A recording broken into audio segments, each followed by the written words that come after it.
dari kamu karena akan membahas tentang sejarah perkembangan filsafat itu. tonton videonya sampai habis ya. Nah, kalau dulu nih aku Dinan. Wah itu.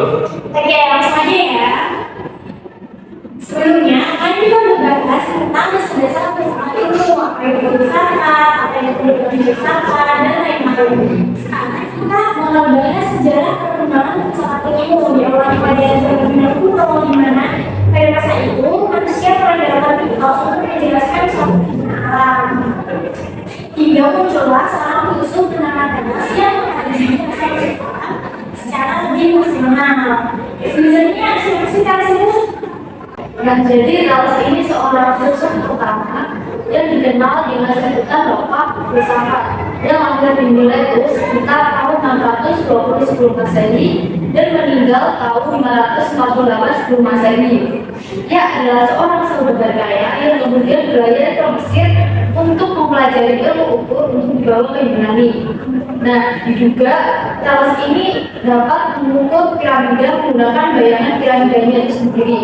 Selain itu, Thales juga terkenal karena berhasil memprediksi gerhana matahari pada tanggal 20 Mei 585 sebelum Masehi. Selain sebagai seorang filsuf, Thales ini juga dikenal sebagai seorang ahli astronomi, ahli geometri, dan juga politik. Oke, lalu apa sih pemikiran Thales sebagai seorang filsuf? Pemikiran Thales salah satunya yaitu air sebagai prinsip dasar dalam sesuatu di alam semesta. Kemudian dia juga ada pandangan tentang jiwa. Thales berpendapat bahwa segala sesuatu di jagat raya memiliki jiwa, baik itu benda mati maupun benda hidup.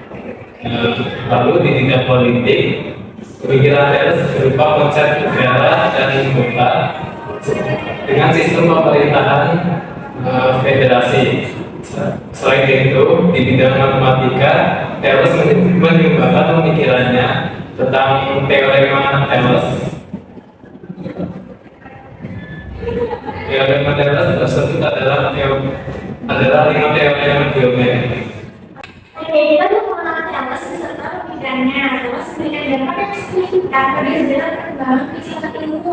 Thales juga sebagai orang pertama yang secara sistematis mencoba menjelaskan alam semesta tanpa mengandalkan gerakan mitos. Kontribusinya ini mengawali pergeseran dari pemikiran metodologis menuju pemikiran rasional dan ilmiah yang menjadi ciri khas filsafat dan ilmuwan. Dengan demikian, Thales berperan penting dalam berjalan bagi perkembangan ilmu pengetahuan dan filsafat. Nah, selain itu ada juga filsuf lain namanya Pythagoras. Pythagoras ini lahir di Samos sekitar tahun 570 sebelum Masehi. Anak dari Nestor, seorang pengrajin permata atau saudagar kaya di pulau tersebut. Nah, saat remaja, Pythagoras ini belajar matematika dari Thales dan juga Anaximander. Kemudian Pythagoras melanjutkan perjalanannya ke Mesir dan juga ke Babilonia. Nah, selama perjalanan inilah si Pythagoras ini mengkaji dan mengumpulkan berbagai ilmu dari peradaban yang mendunia. Kalau kalian sudah tahu nggak tentang Pythagoras ini? Sejarahnya pada kisaran 530 sebelum Masehi, Pythagoras pindah ke Roma di pesisir Italia dan mendirikan sebuah komunitas yang dinamai Pythagoreanism. Tapi karena adanya anti-Pythagoreanism di Kerontong, Pythagoras memindahkan kota tersebut pada tahun 510 sebelum Masehi ke wilayah yang bernama Metapontum, Italia, dan tinggal di sana sampai akhir hayatnya sekitar tahun 495 sebelum Masehi dengan kisaran usia 75 tahun. Yang tentang penelitian Pythagoras nih, yang pertama ada mekanis spesies, yaitu keyakinan bahwa semua jiwa berarti dan setelah kematian jiwa itu pindah ke tubuh yang baru, sebenarnya ada masih. Yang kedua ada mistisme neurologi atau musikal universalis yang menyatakan bahwa planet-planet dan bintang-bintang bergerak sesuai persamaan matematika yang berjalan dengan alas musik sehingga menghasilkan simfoni yang tak terdengar. Kalau penemuan Pitagoras kira-kira apa? Kalau penemuan Pitagoras itu mungkin ada beberapa ya. Yang pertama itu teorema Pitagoras. Apa sih teorema Pitagoras itu?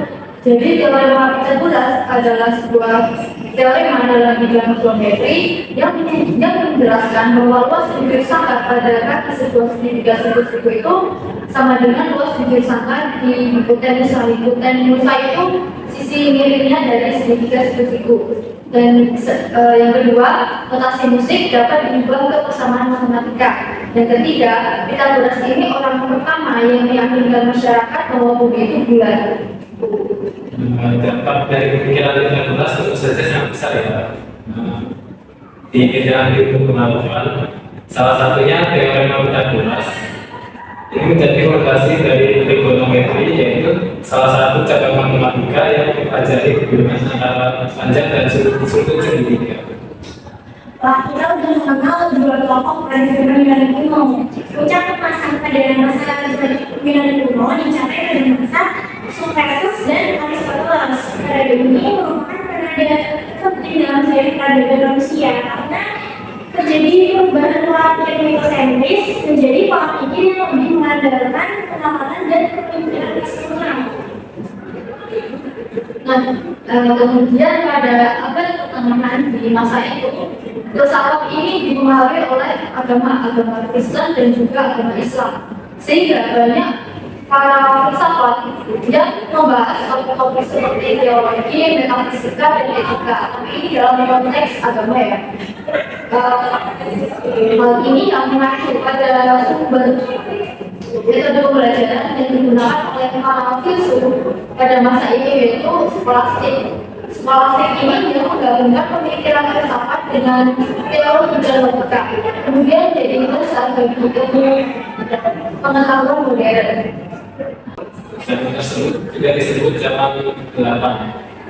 Dimulai sejak keruntuhan Kaisaran Romawi Barat pada tahun 476 Masehi dan ditandai dengan dimulainya dominasi gereja Kristen atas kehidupan sosial dan politik. Pada masa ini, filsafat mengalami kemunduran dan para raja membatasi kebebasan berpikir sehingga filsafat seolah-olah mati. Setelah zaman tersebut, ibarat ada zaman penyerahan pada masa ini dapat semakin didasar dan berfokus pada nilai budaya manusia, pencarian pengetahuan maksimal, penerapan dan kebebasan individu. Pemikiran pada masa ini juga mengalami perkembangan ilmu pengetahuan dan teknologi serta mendorong terjadinya kondisi politik yang sosial. Salah satu gagasan penting pada masa ini adalah pengakuan dari metode ilmiah, kebenaran sosialisme serta kebebasan individu dan toleransi beragama. Nah, lanjut hingga zaman modern, perkembangan filsafat ini ditandai dengan munculnya berbagai aliran pemikiran seperti rasionalisme, empirisme, dan empirisme. Nah, aliran rasionalisme ini dipimpin oleh René Descartes, sedangkan aliran empirisme ini dipimpin oleh David Hume, sedangkan aliran empirisme ini dipimpin oleh Immanuel Kant. Terus, filsafat modern juga dipengaruhi oleh perkembangan iptek serta revolusi politik dan sosial. Filsafat modern adalah teori itu dalam sejarah filsafat modern yang dimulai pada akhir abad ke-19 dan terus berlanjut sampai saat ini. Beberapa topik yang menjadi fokus dalam filsafat pada masa sekarang antara lain etika, politik, filsafat ilmu. Filsafat kontemporer juga dipengaruhi oleh perkembangan teknologi dan ilmu pengetahuan serta isu-isu sosial dan politik terjadi di masa sekarang. Jadi tadi kita membahas tentang perkembangan filsafat dari zaman Yunani kuno beserta dua legitimitaris yaitu Thales dan Pitagoras. Nah, kita juga udah bahas nih perkembangannya sampai zaman kontemporer. Nah, semoga materi yang kita sampaikan dapat menambah ilmu pengetahuan dan wawasan kita semua. Terima kasih ya, sampai jumpa.